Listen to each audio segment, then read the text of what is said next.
নমস্কার স্টুডেন্টস, তোমরা কেমন আছো? আশা করি তোমরা সকলেই খুব ভালো আছো। আমি তোমাদের সকলকে স্বাগত জানাচ্ছি তোমাদের সকলের প্রিয় ইলিটের ভূগোল ক্লাসে। তো আগের ভিডিওগুলো তোমাদের কেমন লাগলো? হয়তো তোমরা সকলে ভিডিওগুলো দেখেছো, আশা করি সকলে দেখেছো। এবার যারা দেখোনি তারা ওই ভিডিওগুলো দেখো, তারপর এই ভিডিওতে এসো। আজকে আমরা তোমাদের সিলেবাসে যে জিনিসটা রয়েছে, অর্থাৎ তোমাদের সিলেবাসের অন্তর্গত কৃষি ভিত্তিক খাদ্য প্রক্রিয়াকরণ শিল্প, এই টপিকটা নিয়ে আলোচনা করব। তাহলে তোমরা এক্ষুনি রেডি হয়ে যাও, যে যেখানে আছো এই ভিডিওটাকে ভালোভাবে দেখার জন্য। আমি তোমাদেরকে গ্যারান্টি দিচ্ছি এই ভিডিওটা যদি তোমরা দেখো, তোমাদের মধ্যে আর কোনো সংশয় থাকবে না এই বিষয়টা নিয়ে। তাহলে কৃষি ভিত্তিক শিল্পটা কি? কৃষির উপর ভিত্তি করে যে সমস্ত শিল্পগুলো গড়ে ওঠে সেটা হচ্ছে কৃষি ভিত্তিক শিল্প। এবং কৃষি ভিত্তিক শিল্পের পাশাপাশি যে খাদ্য প্রক্রিয়াকরণ শিল্প, সেই জিনিসগুলো কি? খাদ্য প্রক্রিয়াকরণ, খাদ্যের যে প্রসেস হচ্ছে সেটা আমরা এক এক করে দেখবো। তাহলে চলো শুরু করি আজকের এই ক্লাস। হেই, যদি তুমিও তোমার এক্সাম প্রিপারেশন অনেক সহজ করে তুলতে চাও, তাহলে ডেসক্রিপশন বক্সের লিঙ্ক থেকে এলিট অ্যাপটি ডাউনলোড করে নাও। সেখানে তুমি প্রতিটি টপিকের ভিডিও লেকচার, স্টাডি ম্যাটেরিয়ালস এবং নোটস, কোয়েশ্চেন অ্যান্সারের সলিউশন, অডিও বুকস এবং বোর্ডের যাবতীয় ইম্পর্টেন্ট আপডেট পেয়ে যাবে। তাই অ্যাপটি ডাউনলোড করতে ভুলো না। তো চলো আবার টপিকে ফিরে যাই।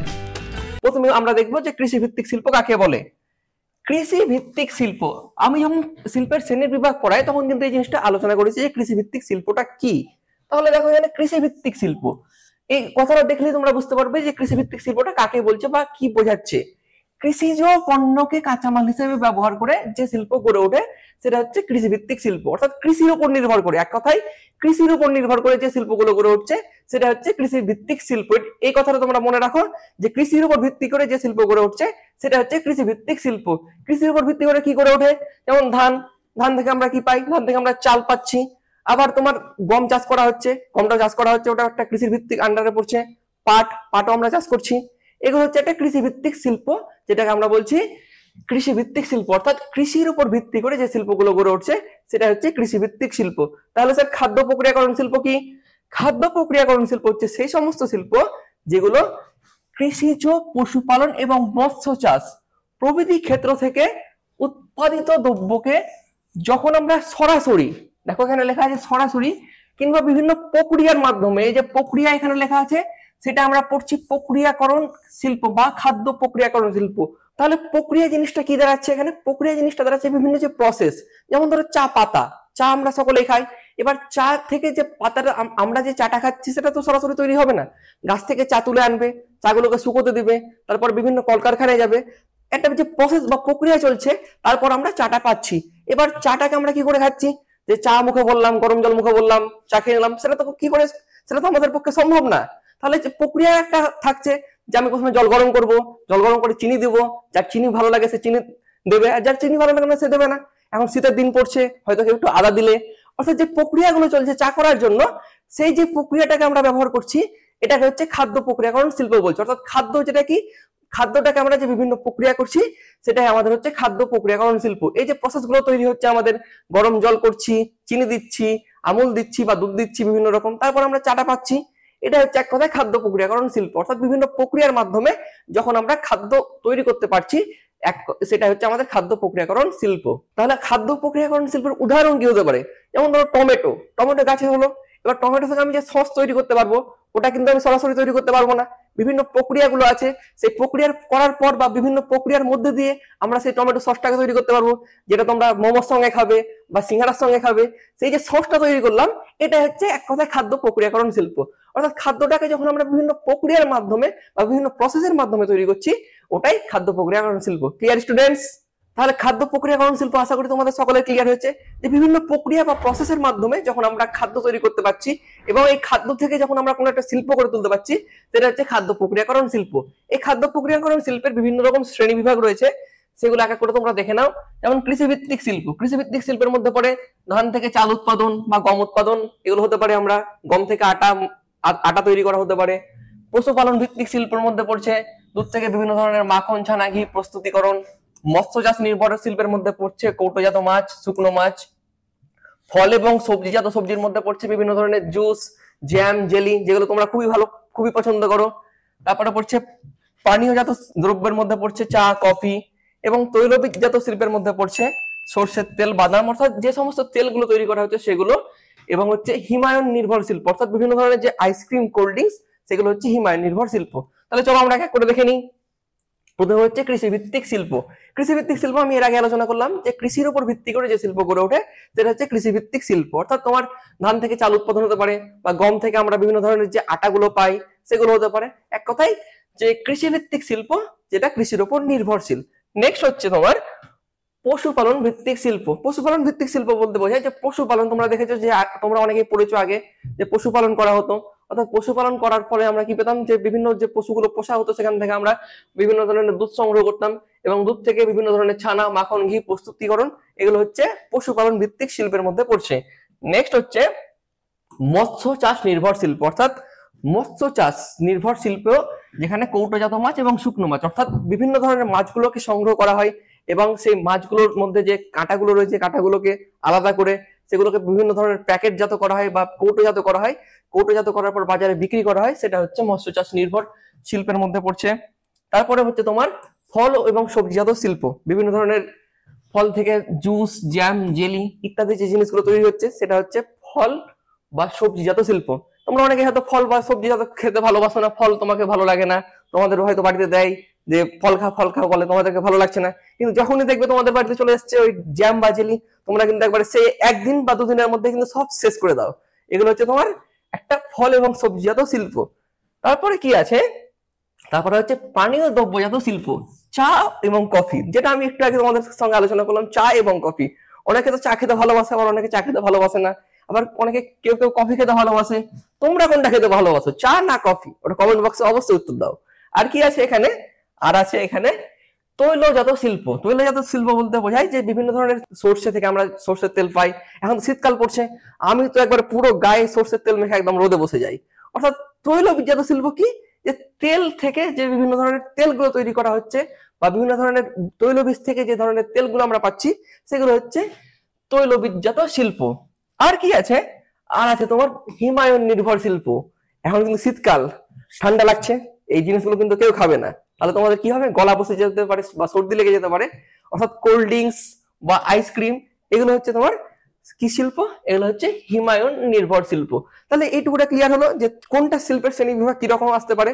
তোমাদের কিন্তু এখান থেকে 2 নম্বর বা 3 নম্বরের প্রশ্ন আসার সম্ভাবনা আছে। তোমরা যদি এই এরকম ভাবে এক্সাম্পল গুলো দিয়ে বা কোন কোন শিল্প কোন কোন শিল্পের আন্ডারে পড়ছে এগুলো লিখতে পারো, দেখবে তোমাদের কিন্তু 2 এ 2 বা তোমাদের যেটা ফুল নম্বর সেটা কিন্তু তোমরা পেয়ে যেতে পারো। এবারে যে আমরা খাদ্য প্রক্রিয়াকরণ শিল্পগুলো দেখলাম, এগুলোর গুরুত্ব আছে না নাই? অবশ্যই গুরুত্ব আছে, গুরুত্ব না হলে কিন্তু শিল্প গড়ে উঠবে না। এই গুরুত্বগুলো কি কি, অর্থাৎ এই খাদ্য প্রক্রিয়াকরণ শিল্পের কি কি গুরুত্ব রয়েছে সেগুলো আমরা এক এক করে দেখব। তো প্রথমে বলছে কৃষিজ উৎপাদন বৃদ্ধি, অর্থাৎ খাদ্য প্রক্রিয়াকরণ যে সমস্ত শিল্পগুলো রয়েছে ওগুলো দেখবে বেশিরভাগটাই কিন্তু ওই কৃষিজ পণ্যের উপর নির্ভরশীল। অর্থাৎ কৃষিকাজ থেকে যে জিনিসগুলো আমরা উৎপাদন করতে পারছি সেগুলোর উপর নির্ভর করে গড়ে উঠছে। যেমন তোমার গম থেকে আমরা আটা পাচ্ছি, আটার ফলে আমরা বিস্কুট পাচ্ছি, বা ধান থেকে আমরা ধান থেকে চাল পাচ্ছি, এবং চাল থেকে আমরা মুড়ি পাচ্ছি। তাহলে কৃষির উপর নির্ভর করে এই শিল্পগুলো বৃদ্ধি পাচ্ছে।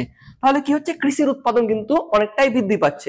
যেমন ধরো কোন একটা লোক 100 কেজি টমেটো উৎপাদন করলো, 100 কেজি মানে প্রচুর পরিমাণে সে টমেটো উৎপাদন করলো, এবং টমেটো উৎপাদন করার পরে কি হলো, আর দেখা গেল টমেটো গুলো বিক্রি হচ্ছে না। বিক্রি না হওয়ার ফলে কি হবে, তার এই জিনিসগুলো কিন্তু পচে যাওয়ার সম্ভাবনা থাকবে। কিন্তু এবার ধরো খাদ্য প্রক্রিয়াকরণ শিল্প গড়ে উঠলো, কেউ একটা টমেটোর সস তৈরি করার কারখানা গড়ে তুললো, তাহলে সে ওই কৃষকটাকে অর্ডার দেবে যে আমার ওই 100 কেজি টমেটো দরকার। তাহলে কি হবে, সঙ্গে সঙ্গে তার যে জিনিসগুলো আছে সেগুলো কিন্তু একটা বিক্রি হয়ে যাওয়ার সম্ভাবনা থাকবে। তাহলে কৃষি যে উৎপাদনটা তার ছিল, মানে 100 কেজি টমেটো উৎপাদন করলো, তারপরে সে চাইবে যে আরো আমি উৎপাদন করি, তাহলে আমি সেই কোম্পানিটাকে সেল করতে পারবো। তাহলে তার কি একটা চাহিদা থাকবে, তার একটা চাহিদা থাকবে যে করে হোক আমার যে কৃষি যে উৎপাদনটা হচ্ছে সেটাকে আমি বাড়িয়ে তুলি। অর্থাৎ কৃষি যে উৎপাদন বৃদ্ধি পাবে সেটা কিন্তু এই খাদ্য প্রক্রিয়াকরণ শিল্পের উপর অনেকটাই কিন্তু নির্ভরশীল হয়। আর কি হতে পারে, এবার হচ্ছে তোমার খাদ্যদ্রব্যের অপচয় রোধ। এবার ধরো ওই 100 কেজি টমেটো কোনো একটা লোক নিল না, বা কেউ একটা ধরো কোনো একটা লোক ধরো 100 কেজি টমেটো উৎপাদন করলো, এই টমেটোটার অর্ডার কিন্তু কোনো একটা কোম্পানি কাউকে দিল না। অর্থাৎ খাদ্য প্রক্রিয়াকরণ শিল্পের জন্য যে অর্ডারটা তিনি পাচ্ছিলেন ওটা পেলেন না। তাহলে কি হবে, তার যে টমেটোগুলো হয়তো পচে নষ্ট হয়ে যাবে। কিন্তু এই যে খাদ্য প্রক্রিয়াকরণ শিল্পটা গড়ে উঠছে তার ফলে কিন্তু একটা অর্ডার পাচ্ছে, যার ফলে আমরা সেই জিনিসগুলোকে বিভিন্নভাবে ব্যবহার করতে পারছি। যেমন টমেটো কিন্তু 5-6 দিন বা তারও বেশি দিন রাখলে বাড়িতে খারাপ হয়ে যায়, কিন্তু আমি যদি একটা সসের বোতল নিয়ে আসি বাড়ি থেকে কিনে, বাজার থেকে কিনে, তাহলে কিন্তু দেখবে যে সসের বোতলটা দীর্ঘ সময় ধরে চলছে, ওর পেছনে একটা এক্সপায়ারি ডেট লেখা থাকে যে এই নির্দিষ্ট সময় অবধি চলবে। তাহলে কি হচ্ছে যে আমাদের যে খাদ্যদ্রব্য থাকছে সেটা কিন্তু অপচয় হচ্ছে না।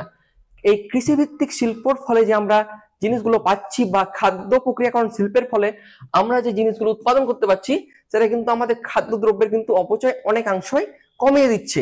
আর কি হচ্ছে, আর হচ্ছে আর্থিক সমৃদ্ধি। এবার ধরো কোন একটা কোম্পানি কোন একটা লোককে অর্ডার দিল, তাহলে তার কি আসবে, তার হাতে হয়তো টাকা আসবে, সে অর্ডার দেবে এবং অর্ডার আসার ফলে তার কাছে টাকা আসবে, তাহলে কি হবে, একটা আর্থিক সমৃদ্ধি ঘটবে।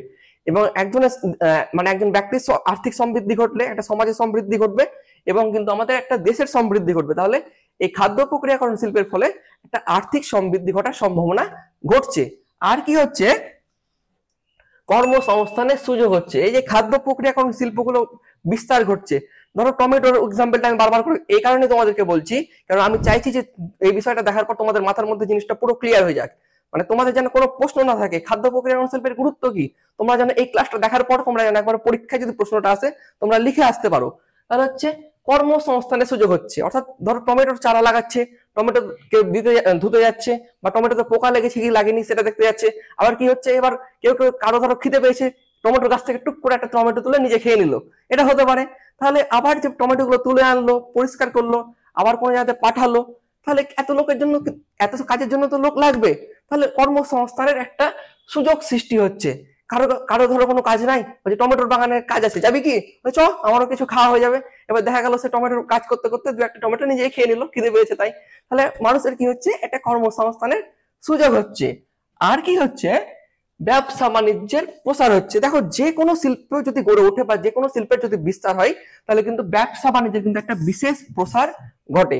তাহলে এই যে খাদ্য প্রক্রিয়াকরণ শিল্পের উন্নতির ফলে কিন্তু একটা ব্যবসা বাণিজ্যের প্রসার কিন্তু আমরা দেখতে পাচ্ছি। ধরো কোনো একটা রাজ্যে বা কোনো একটা দেশে কোনো একটা জিনিস উৎপাদিত হলো, তাহলে সেই রাজ্যের চাহিদা মেটাবার পরে কিন্তু বাকি যে বাজবে জিনিসগুলো সেগুলো কিন্তু আমরা ব্যবসা বাণিজ্যের মাধ্যমে অন্য জায়গাতে পাঠাতে পারি। তাহলে এই খাদ্য প্রক্রিয়াকরণ শিল্পগুলোর ফলে কি হয়, এই খাদ্য প্রক্রিয়াকরণ শিল্পগুলোর ফলেও কিন্তু এই ব্যবসা বাণিজ্যের একটা প্রসার ঘটে।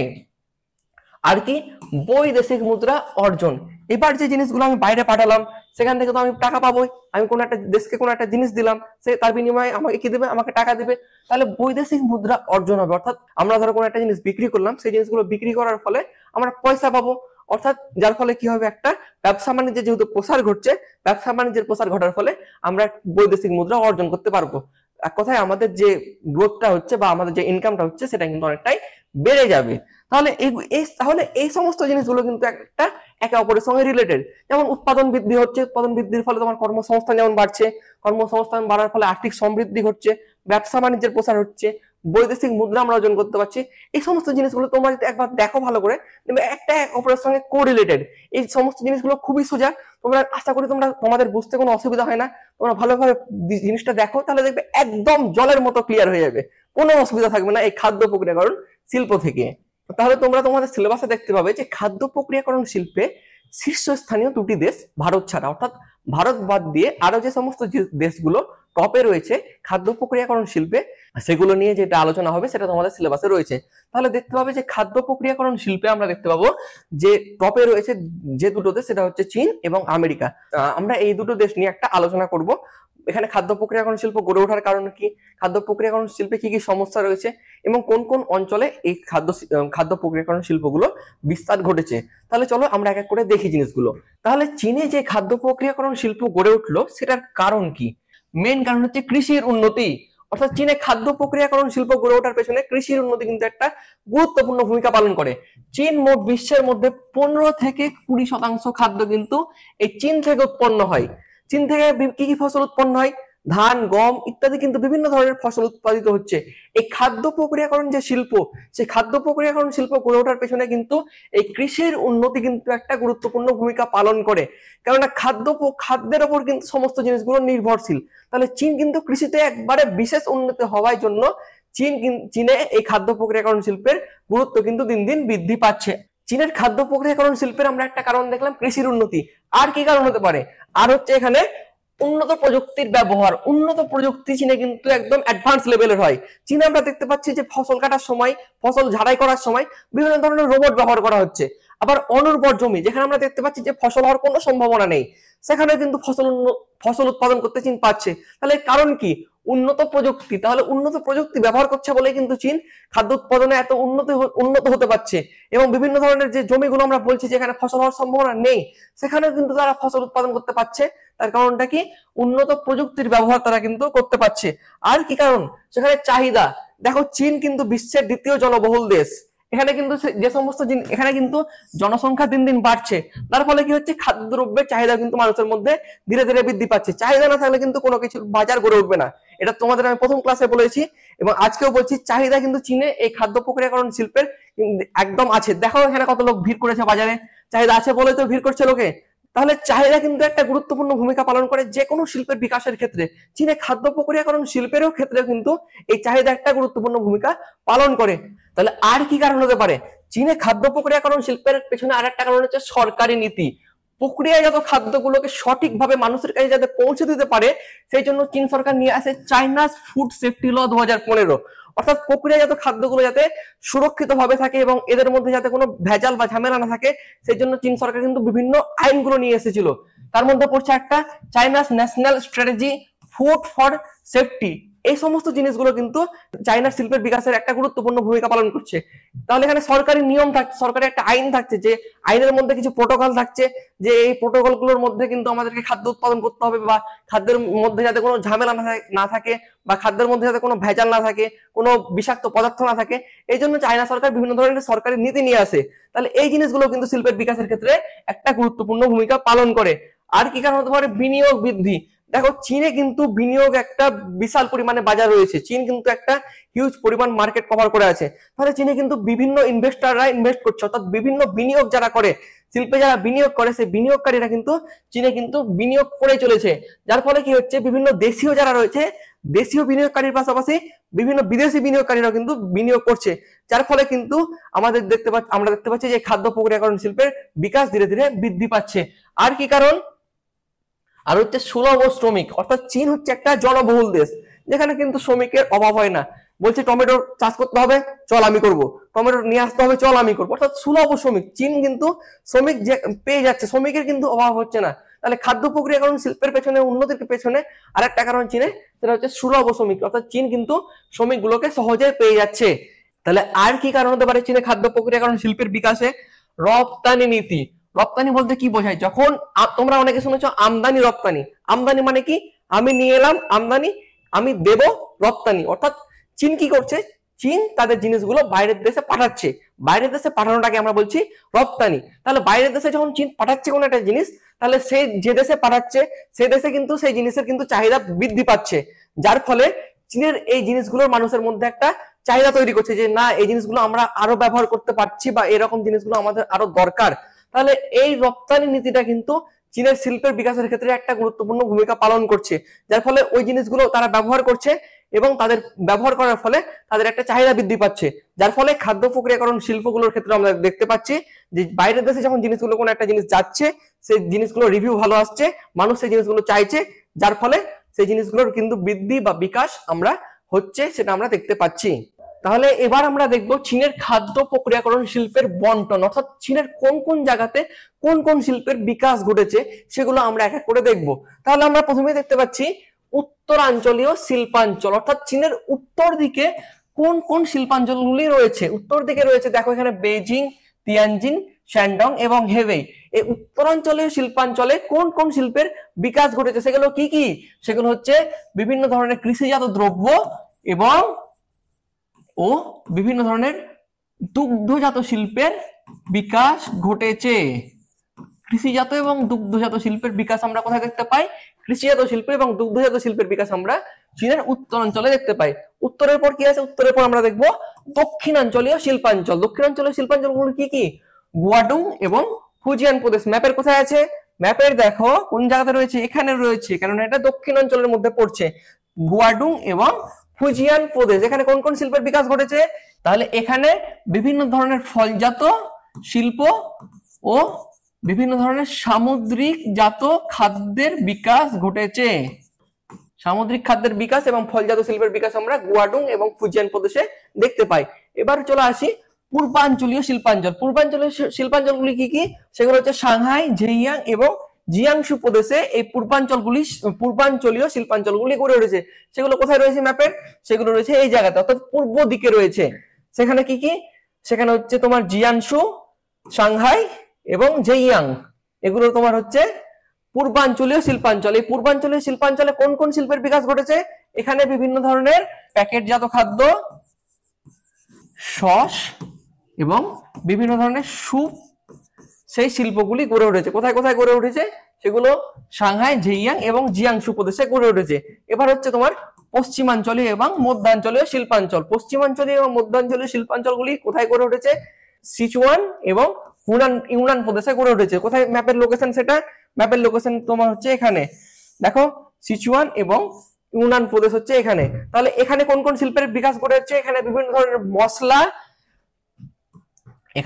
ধরনের মশলা ও বিভিন্ন ধরনের শাকসবজিজাত শিল্পের বিকাশ ঘটেছে। তাহলে পরীক্ষায় যদি প্রশ্ন আসে যে চীনের যে খাদ্য প্রক্রিয়াকরণ শিল্পের বন্টন, সেগুলো তোমরা কিভাবে লিখবে? আমি যেভাবে বোঝালাম বা যেভাবে পড়ালাম বিষয়টা, সেভাবে লিখবে।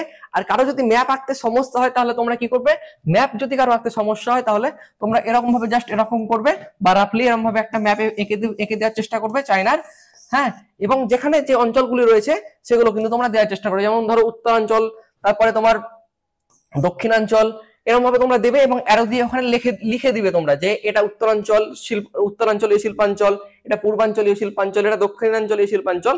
এগুলো তোমরা লিখে দেওয়ার চেষ্টা করবে, কেননা ভূগোলে কিন্তু ডায়াগ্রামটা একটা গুরুত্বপূর্ণ ভূমিকা পালন করে। যদি তুমি ছবি দিয়ে জিনিসটা বোঝাতে পারো তাহলে দেখবে যে অন্য কেউ যদি তোমার এই বিষয়টা লেখে, সে যদি ছবি না দেয় আর তুমি যদি ছবি দাও, তাহলে তোমার বিষয়টা কিন্তু অনেকটাই ক্লিয়ার থাকবে এক্সামিনারের কাছে।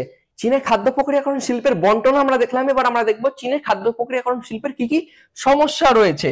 তাহলে চীনে খাদ্য দ্রব্যের কি কি সমস্যা হতে পারে? চীনের খাদ্য যে প্রক্রিয়াকরণ শিল্পগুলো রয়েছে বা চীনের খাদ্য প্রক্রিয়াকরণ শিল্পের কি কি সমস্যা রয়েছে সেগুলো আমরা এক এক করে দেখবো। তো প্রথমে হচ্ছে খাদ্য দ্রব্যের নিরাপত্তা এবং মান নিয়ন্ত্রণের অভাব, অর্থাৎ যে সমস্ত খাদ্য দ্রব্যগুলো চীনে তৈরি হচ্ছে সেগুলো কিন্তু অনেক ক্ষেত্রে সুনিশ্চিত নয়। যেমন 2008 সালে যে চীনে বেবি ফুডের সংক্রমণের ফলে অনেক শিশু এতে আক্রান্ত হয়েছিল। অর্থাৎ একটা মান নিয়ন্ত্রণের অভাব থাকছে, যে গুণমানটা যেটা হওয়ার কথা সেটা কিন্তু সঠিক থাকছে না। তাহলে মান নিয়ন্ত্রণের অভাব আমরা চীনের খাদ্য প্রক্রিয়াকরণ শিল্পগুলোতে আমরা দেখতে পাচ্ছি। তাহলে চীনে খাদ্য প্রক্রিয়াকরণ শিল্পের পেছনে আর কি কি সমস্যা হতে পারে? যে খাদ্য প্রক্রিয়াকরণ শিল্পের আর যে সমস্যাগুলো হতে পারে সেটা হচ্ছে পরিবেশগত সমস্যা। অর্থাৎ চীনের খাদ্য প্রক্রিয়াকরণ শিল্পগুলোতে আমরা দেখতে পাই যে বিভিন্ন ধরনের বর্জ্য পদার্থ, সেগুলো হয়তো তোমার মাটিতে মিশছে, বা মাটিতে মেশার ফলে মাটি দূষণ হচ্ছে, জলে মেশার ফলে জল দূষণ হচ্ছে, এবং যার ফলে কিন্তু পরিবেশ কিন্তু বিভিন্নভাবে সমস্যার সম্মুখীন হচ্ছে, বা বিভিন্নভাবে পরিবেশের কিন্তু আমাদের বিভিন্ন ক্ষতি হচ্ছে। চীনের খাদ্য প্রক্রিয়াকরণ শিল্পের এটা একটা বিশেষ সমস্যা। চীনে খাদ্য প্রক্রিয়াকরণ শিল্পের আর কি সমস্যা হতে পারে? সেটা হচ্ছে জমির পরিমাণ হ্রাস। দেখো, চীন কিন্তু একটা জনবহুল দেশ, চীনের জনসংখ্যা কিন্তু ধীরে ধীরে বাড়ছে। তাহলে আগে ধরো কোনো একটা পরিবারে 4 জন লোক ছিল, এখন সে পরিবারে 8 জন লোক হয়েছে। তাহলে তাদের যে বসবাসের জন্য কিন্তু নতুন বাড়ি দরকার। তারা বাড়ি করার জন্য কি করছে? বাড়ি করার জন্য তারা জমি কিনছে এবং জমির উপর বাড়ি তৈরি করছে, যার ফলে কৃষি জমির পরিমাণ কিন্তু অনেকাংশে হ্রাস পাচ্ছে। তাহলে পরিবেশগত সমস্যার পাশাপাশি জমির পরিমাণ হ্রাস পাওয়া কিন্তু চীনের খাদ্য প্রক্রিয়াকরণ শিল্পের পেছনে একটা গুরুত্বপূর্ণ ভূমিকা, চীনের খাদ্য প্রক্রিয়াকরণ শিল্পের একটা গুরুত্বপূর্ণ সমস্যা। যেহেতু জমির পরিমাণ হ্রাস পাচ্ছে, তাহলে কি হচ্ছে? জমির পরিমাণ যেহেতু কমে যাচ্ছে, তাহলে কৃষি উৎপাদনের পরিমাণও কিন্তু কমে যাবে, কারণ জমির উপর কিন্তু অনেকাংশে কৃষি নির্ভরশীল। তাহলে চীনের খাদ্য প্রক্রিয়াকরণ শিল্পের পেছনে একটা গুরুত্বপূর্ণ সমস্যা হচ্ছে এটাই, যে জমির পরিমাণ ধীরে ধীরে কিন্তু হ্রাস পাচ্ছে। আর কি সমস্যা হতে পারে? অত্যাধুনিক যন্ত্রপাতির অভাব। চীনে অত্যাধুনিক যন্ত্রপাতি কিন্তু সমস্ত শিল্প কলকারখানাগুলোতে সঠিকভাবে পৌঁছায়নি। এখনো কিন্তু অনেক অনেক কারখানা আছে যেখানে কিন্তু পুরোনো যন্ত্রপাতিতে কাজ করা হচ্ছে। অত্যাধুনিক যন্ত্রপাতি, যেমন নতুন অ্যাডভান্স টেকনোলজি যন্ত্রপাতি কিন্তু সমস্ত কলকারখানাগুলোতে আমরা দেখতে পাই না। তাহলে অত্যাধুনিক যন্ত্রপাতির অভাব খাদ্য প্রক্রিয়াকরণ শিল্পের সমস্যার একটা গুরুত্বপূর্ণ কারণ। তাহলে চীনে খাদ্য প্রক্রিয়াকরণ শিল্পের আর কি কি সমস্যা রয়েছে? সেখানে আমরা দেখতে পাচ্ছি সুদক্ষ এবং প্রশিক্ষিত শ্রমিকের অভাব রয়েছে। চীনে আমরা দেখতে পেলাম যে শ্রমিকের পরিমাণ কিন্তু আমরা সহজে পেয়ে যাচ্ছি, কিন্তু শ্রমিকগুলো কিন্তু অনেক ক্ষেত্রে সুদক্ষ নয়, মানে তারা প্রশিক্ষণ প্রাপ্ত অনেক ক্ষেত্রে নয়। যার ফলে কি হচ্ছে, বিভিন্ন ধরনের যে মেশিন গুলো রয়েছে সেগুলো তারা কিভাবে অন করবে বা কিভাবে চালাবে সেটা কিন্তু তাদের ক্ষেত্রে একটা সমস্যার সৃষ্টি করছে, যার ফলে খাদ্য উৎপাদনে কিন্তু একটা বিশেষ সমস্যার সৃষ্টি হচ্ছে। তাহলে এটাই ছিল তোমাদের যে চীনে খাদ্য প্রক্রিয়াকরণ শিল্পের কি কি সমস্যা রয়েছে সেগুলো নিয়ে আলোচনা। এবার আমরা দেখব যে বিশ্বের যে দ্বিতীয় খাদ্য উৎপাদনকারী দেশ সেটা হচ্ছে আমেরিকা। সেই আমেরিকায় খাদ্য প্রক্রিয়াকরণ শিল্প গড়ে ওঠার কারণ কি? আমেরিকা যুক্তরাষ্ট্রে যে খাদ্য প্রক্রিয়াকরণ শিল্প গড়ে উঠলো সেটার কারণগুলো কি কি সেগুলো আমরা এক এক করে আলোচনা করব। তো প্রথমে দেখো, অনুকূল জলবায়ু। আমেরিকা যুক্তরাষ্ট্রে কিন্তু আমরা বিভিন্ন রকমের জলবায়ু দেখতে পাই, যেমন ভূমধ্যসাগরীয় জলবায়ু। এই ভূমধ্যসাগরীয় জলবায়ুর মেন বৈশিষ্ট্য কি? মেন বৈশিষ্ট্য হচ্ছে তোমার আর্দ্র শীতকাল এবং শুষ্ক গ্রীষ্মকাল। এই ভূমধ্যসাগরীয় জলবায়ুযুক্ত অঞ্চলে বিভিন্ন ধরনের ফল, শাকসবজি ইত্যাদি কিন্তু প্রচুর পরিমাণে উৎপন্ন হচ্ছে, যা আমেরিকা যুক্তরাষ্ট্রে খাদ্য প্রক্রিয়াকরণ শিল্পে একটা গুরুত্বপূর্ণ ভূমিকা পালন করছে। নেক্সট হচ্ছে নাতিশীতোষ্ণ জলবায়ু। নাতিশীতোষ্ণ, না অতি শীত না অতি উষ্ণ। সেই নাতিশীতোষ্ণ জলবায়ুযুক্ত অঞ্চলে, মানে নাতিশীতোষ্ণ জলবায়ু ওয়েদারটা এমন যেখানে না খুব একটা একদম ঠান্ডা থাকবে না অতি গরম থাকবে। তাহলে এই নাতিশীতোষ্ণ জলবায়ুযুক্ত অঞ্চলে সোয়াবিন, ভুট্টা এবং গম উৎপন্ন হয়। আর কি, এবার হচ্ছে ক্রান্তীয় জলবায়ুযুক্ত অঞ্চল। ক্রান্তীয় জলবায়ুযুক্ত অঞ্চলের বৈশিষ্ট্য কি? ক্রান্তীয় জলবায়ুযুক্ত অঞ্চলের প্রধান বৈশিষ্ট্য হচ্ছে এখানে প্রচুর পরিমাণে বৃষ্টিপাত হবে এবং তাপমাত্রাও বেশি থাকবে। তাহলে এই জলবায়ুযুক্ত অঞ্চলে বিভিন্ন ধরনের গবাদি পশু প্রতিপালন এবং পোল্ট্রি ফার্মিং শিল্প গড়ে উঠেছে।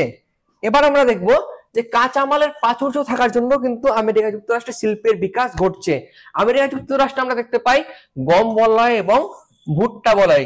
এই গম বলয় এবং ভুট্টা বলয়টা কি? গম বলয় এবং ভুট্টা বলয় হচ্ছে যেখানে প্রচুর পরিমাণে গম উৎপন্ন হয় সেটা হচ্ছে গম বলয়, এবং যেখানে প্রচুর পরিমাণে ভুট্টা উৎপন্ন হয় সেটা হচ্ছে ভুট্টা বলয়। যেখানে যেহেতু গম বলয় এবং ভুট্টা বলয়ের প্রাচুর্য রয়েছে, অর্থাৎ এখানে আমরা প্রচুর পরিমাণে গম পাচ্ছি, ভুট্টা পাচ্ছি, সেই জন্য কাঁচামালের যে অভাব থাকছে না, কাঁচামাল আমরা সহজেই পেয়ে যাচ্ছি, তাই আমরা খাদ্য প্রক্রিয়াকরণ শিল্পের বিকাশ আমরা ঘটাতে পারছি। আর কি কারণ হতে পারে আমেরিকা যুক্তরাষ্ট্রে? সেটা হচ্ছে উন্নত যন্ত্রপাতির প্রয়োগ। দেখো, খাদ্য প্রক্রিয়াকরণ শিল্পের বিকাশে কিন্তু যন্ত্রপাতি একটা গুরুত্বপূর্ণ ভূমিকা পালন করে। আমেরিকা যুক্তরাষ্ট্র কিন্তু একটা উন্নত দেশ বা উন্নত প্রযুক্তি সম্পন্ন দেশ, সেটা আমরা সকলেই জানি। তাই এই দেশে যে বিভিন্ন ধরনের যন্ত্রপাতিগুলো ব্যবহার করা হয় সেগুলো কিন্তু উন্নত প্রযুক্তির হয়। সেই জন্য এখানে খাদ্য প্রক্রিয়াকরণ শিল্পগুলিতে উন্নত প্রযুক্তির যন্ত্রপাতির কিন্তু কোনো অভাব হয় না। তাহলে আমেরিকা যুক্তরাষ্ট্রে খাদ্য প্রক্রিয়াকরণ শিল্পের বিকাশের পেছনে আর কি কারণ হতে পারে? সেটা হচ্ছে চাহিদা। দেখো, আমেরিকা যুক্তরাষ্ট্র কিন্তু বিশ্বের একটা উন্নত দেশ, এখানকার সমস্ত মানুষ কিন্তু সদাই কর্মব্যস্ত। তাহলে তারা কি করছে? তারা বিভিন্ন ধরনের যে প্যাকেটজাত খাদ্যগুলো থাকছে, যেমন বিভিন্ন ধরনের তোমার পিৎজা, বার্গার, আরো যে সমস্ত জিনিসগুলো হতে পারে বা ফ্রিজের খাবারগুলো, সেগুলো কি করছে? তারা প্যাকেটজাত খাদ্যগুলো কিন্তু সংগ্রহ করছে, যার ফলে এই প্রক্রিয়াজাত খাদ্য বা খাদ্য প্রক্রিয়াকরণ শিল্পের কিন্তু বিকাশ আমরা এখানে দেখতে পাচ্ছি। তাহলে আমেরিকা যুক্তরাষ্ট্রে খাদ্য প্রক্রিয়াকরণ শিল্পের পেছনে বা শিল্পের উন্নতির পেছনে আর কি কারণ হতে পারে? সেটা হচ্ছে উন্নত সাপ্লাই চেইন। তাহলে সাপ্লাই চেইন জিনিসটা কি? সাপ্লাই চেইন জিনিসটা হচ্ছে কোন একটা জিনিস উৎপন্ন হলো এবং উৎপাদন কেন্দ্র থেকে যে ক্রেতা তার কাছে পৌঁছে দেওয়ার জন্য যে সমস্ত চেন বা যে সমস্ত প্রসেস গুলো, সেটা হচ্ছে সাপ্লাই চেইন। কি কি প্রসেস হতে পারে? ধরো কেউ একটা জিনিস উৎপাদন করলো, উৎপাদন করার ফলে সেটা প্রসেসের মাধ্যমে কোনো একটা প্রক্রিয়াজাত কেন্দ্রে গেল এবং সেখান থেকে ম্যানুফ্যাকচার হলো, এবং তারপরে কি হলো, তারপরে কি হলো, সেখান থেকে হয়তো কোনো সরকারের নীতি নিয়োগ লাগতে পারে বা কোনো সরকারের নির্দেশনামা লাগতে পারে, সেখান থেকে সেটা পারিত হয়ে যাওয়ার পর সেখান থেকে গেল পরিবহনের মাধ্যমে খুচরো বিক্রেতার কাছে গেল, তারপরে আমরা কাস্টমার সেই জিনিসটা পাচ্ছে। অর্থাৎ যে একটা চেন প্রক্রিয়া কাজ করছে, উৎপাদন কেন্দ্র থেকে শুরু করে একটা যে কাস্টমার তার কাছে পৌঁছে দেওয়ার জন্য যে সমস্ত প্রসেসগুলো বা প্রক্রিয়াগুলো গ্রহণ করা হচ্ছে সেটাকে আমরা বলছি সাপ্লাই চেন। তো এই সাপ্লাই চেনটা আমেরিকা যুক্তরাষ্ট্রে কিন্তু একদম সুশৃঙ্খল ভাবে রয়েছে।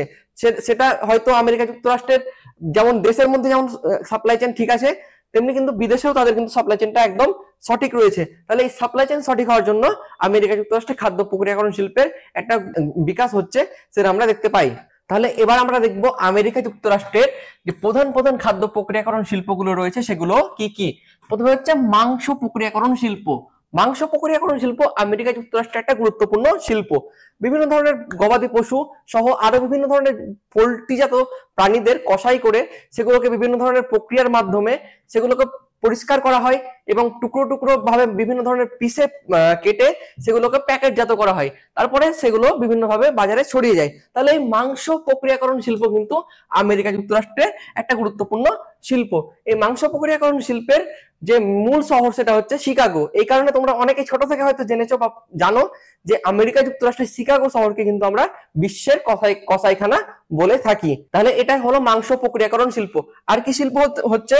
সেটা হচ্ছে দুগ্ধজাত দ্রব্যের প্রক্রিয়াকরণ, অর্থাৎ বিভিন্ন যে পশু খামারগুলি রয়েছে আমেরিকা যুক্তরাষ্ট্রে, সেই পশু খামারগুলো থেকে বিভিন্ন ধরনের পশু থেকে দুধ সংগ্রহ করা হয় এবং এই দুধ থেকে বিভিন্ন ধরনের ছানা, মাখন, ঘি ইত্যাদি কিন্তু তৈরি করা হয়। তাহলে এই দুগ্ধজাত প্রক্রিয়াকরণ শিল্প আমেরিকা যুক্তরাষ্ট্রে গড়ে উঠেছে। আর কি শিল্প সেখানে গড়ে উঠেছে? সেটা হচ্ছে সামুদ্রিক খাদ্যের প্রক্রিয়াকরণ, অর্থাৎ বিভিন্ন ধরনের সামুদ্রিক খাদ্য যেগুলো আমরা সমুদ্র থেকে সংগ্রহ করতে পারি, যেমন বিভিন্ন ধরনের সামুদ্রিক মাছ হতে পারে বা বিভিন্ন ধরনের চিংড়ি হতে পারে, আরো যে সমস্ত খাবারগুলো রয়েছে অর্থাৎ সমুদ্র থেকে যে সমস্ত খাবারগুলো আমরা পাচ্ছি সেটা হচ্ছে সামুদ্রিক খাদ্যের প্রক্রিয়াকরণ। এই শিল্পগুলো কিন্তু আমেরিকা যুক্তরাষ্ট্রে গড়ে উঠেছে। তাহলে সামুদ্রিক খাদ্যের বিকাশ বা সামুদ্রিক খাদ্য প্রক্রিয়াকরণ জাত শিল্প সেখানে আমরা দেখতে পাচ্ছি। এই যে সমস্ত মাছগুলো দেখতে পাচ্ছ, সেই মাছগুলো কিন্তু সেখানে বিভিন্ন ধরনের কৌটোর মাধ্যমে বা বিভিন্ন ধরনের প্যাকেটের মাধ্যমে সেখানে বিক্রি করা হয়। আর কি কারণ আর কি সেখানে শিল্প গড়ে উঠেছে? সেটা হচ্ছে ফল এবং সবজি প্রক্রিয়াকরণ শিল্প। সেখানে বিভিন্ন ধরনের যে ফলগুলো রয়েছে সেই ফল থেকে বিভিন্ন ধরনের জ্যাম, জেলি ইত্যাদি কিন্তু প্রস্তুত করা হচ্ছে, যেগুলো তোমরা খেতে খুব ভালোবাসো, জ্যাম জেলি গুলো। তাহলে এই যে জ্যাম, জেলি ইত্যাদি যে শিল্পগুলো রয়েছে সেগুলো কিন্তু একটা আমেরিকা যুক্তরাষ্ট্রে একটা শিল্প, আমরা সেই শিল্পগুলো কিন্তু আমরা আমেরিকা যুক্তরাষ্ট্রে দেখতে পাই। আর হচ্ছে পানীয়জাত দ্রব্য প্রক্রিয়াকরণ। বিভিন্ন ধরনের পানীয়জাত দ্রব্য কিন্তু আমেরিকা যুক্তরাষ্ট্রের একটা গুরুত্বপূর্ণ শিল্প। যেমন তোমরা জানো কোকা-কোলা, পেপসিকো, এগুলো তোমরা এই কোম্পানিগুলোর নাম জানো। এই কোম্পানিগুলোর মেন যে হেডকোয়ার্টার বা মেন সদর দপ্তর সেখানে কিন্তু সেগুলো কিন্তু আমেরিকা যুক্তরাষ্ট্রে রয়েছে। তাহলে এই যে পানীয়জাত দ্রব্য, সেই পানীয়জাত দ্রব্যের শিল্প কিন্তু আমেরিকা যুক্তরাষ্ট্রে গড়ে উঠেছে। তাহলে চলো এক এক করে আমেরিকা যুক্তরাষ্ট্রের যে খাদ্য প্রক্রিয়াকরণ শিল্পের বন্টন কোথায় কোথায় হয়েছে সেটা আমরা দেখি। তাহলে প্রথমে হচ্ছে ইলিয়ন হচ্ছে, ইলিয়ন কোন জায়গাতে রয়েছে ম্যাপের? এখানে রয়েছে ইলিয়ন। এই ইলিয়ন রাজ্যের মধ্যে যেটা মেন শহর সেটা হচ্ছে শিকাগো। এই শিকাগো শহরে কিন্তু আমরা কি পড়লাম? শিকাগো শহরে আমরা পড়লাম যে শিকাগোকে কি বলা হয়? শিকাগোকে বিশ্বের কসাইখানা বলা হয়। তাহলে এখানে বিভিন্ন ধরনের মাংসজাত শিল্প গড়ে উঠেছে এই ইলিয়ন রাজ্যের শিকাগো শহরে। নেক্সট হচ্ছে তোমার ক্যালিফোর্নিয়ার প্রধান শিল্প কেন্দ্র হচ্ছে সেন্ট্রাল ভ্যালি, লস অ্যাঞ্জেলেস। ম্যাপে কোথায় রয়েছে ক্যালিফোর্নিয়া? এই জায়গাটাতে রয়েছে। তাহলে এই ক্যালিফোর্নিয়াতে বিভিন্ন ধরনের ফল এবং শাকসবজিজাত শিল্প গড়ে উঠেছে। নেক্সট হবে উইসকনসিন। এখানে দন্তের ন আছে, এখানে দন্তের স হবে উইসকনসিন ম্যাপের কোথায় রয়েছে? এখানে রয়েছে উইসকনসিন। এই উইসকনসিনে কোন শিল্প গড়ে উঠেছে? এখানে মূলত দুগ্ধজাত শিল্প গড়ে উঠেছে। দুগ্ধ উৎপাদনের জন্য প্রসিদ্ধ কেন্দ্র এই উইসকনসিনকে আমরা বলি আমেরিকা যুক্তরাষ্ট্রের ডেয়ারি রাজ্য। নেক্সট হচ্ছে নিউ ইয়র্ক ম্যাপের কোথায় রয়েছে? নিউ ইয়র্ক ম্যাপে রয়েছে এই জায়গাটাতে। তাহলে নিউ ইয়র্কের প্রধান যে শিল্প কেন্দ্রগুলো সেটা হচ্ছে নিউ ইয়র্ক সিটি এবং বাফালো। তাহলে নিউ ইয়র্কে বিভিন্ন ধরনের দুগ্ধজাত শিল্প এবং বেকারি শিল্পগুলো সেখানে গড়ে উঠেছে। তাহলে এটাই ছিল তোমাদের আমেরিকা যুক্তরাষ্ট্রের খাদ্য প্রক্রিয়াকরণ শিল্পের বন্টন, অর্থাৎ আমেরিকা যুক্তরাষ্ট্রের কোন কোন অঞ্চলে মূল প্রধান শিল্প কেন্দ্রগুলো গড়ে উঠেছে। তাহলে পরীক্ষায় যদি প্রশ্ন আসে তাহলে তোমরা এরকম ভাবে উত্তরটা দেওয়ার চেষ্টা করবে এবং একটা ম্যাপ তোমরা দেওয়ার চেষ্টা করবে যতটা সম্ভব, বা অনেকে হয়তো পরীক্ষার সময় ম্যাপ আঁকার সময় পাবে না, তারা কিন্তু একটা রাফলি ম্যাপ আঁকার চেষ্টা করে দেবে আমেরিকা যুক্তরাষ্ট্রের। তাহলে এটাই ছিল তোমাদের আজকের এই ক্লাসের আলোচনা, কৃষি ভিত্তিক খাদ্য প্রক্রিয়াকরণ শিল্প। আশা করি তোমরা সকলেই এই বিষয়টা বুঝতে পেরেছো এবং পরীক্ষায় যদি প্রশ্ন আসে আমি আশা করবো তোমরা সকলেই বিষয়টা লিখতে পারবে, বা যে সমস্ত প্রশ্ন এখান থেকে আসার সম্ভাবনা আছে সেগুলো তোমরা কিন্তু সকলে উত্তর দিতে পারবে। তাহলে পরবর্তী ক্লাসে তোমাদের সাথে আবার দেখা হবে। আর এই ক্লাসে তোমরা যে নোটস পত্রগুলো সেগুলো তোমরা সমস্ত কিছুই আমাদের ইলিট অ্যাপ্লিকেশনে পেয়ে যাবে। যারা ইলিট অ্যাপ্লিকেশনটি ডাউনলোড করেনি, নিচের দেওয়া ডেসক্রিপশন বক্স থেকে, প্লে স্টোর থেকে অবশ্যই গিয়ে ডাউনলোড করো। পরবর্তী ভিডিওতে আবার তোমাদের সাথে দেখা হবে। থ্যাংক ইউ, ধন্যবাদ। এই ধরনের এডুকেশনাল ভিডিও আরও দেখতে চ্যানেলটিকে সাবস্ক্রাইব করে এলিট পরিবারের মেম্বার হয়ে যাও। Thank you so much and always remember, knowledge worth sharing.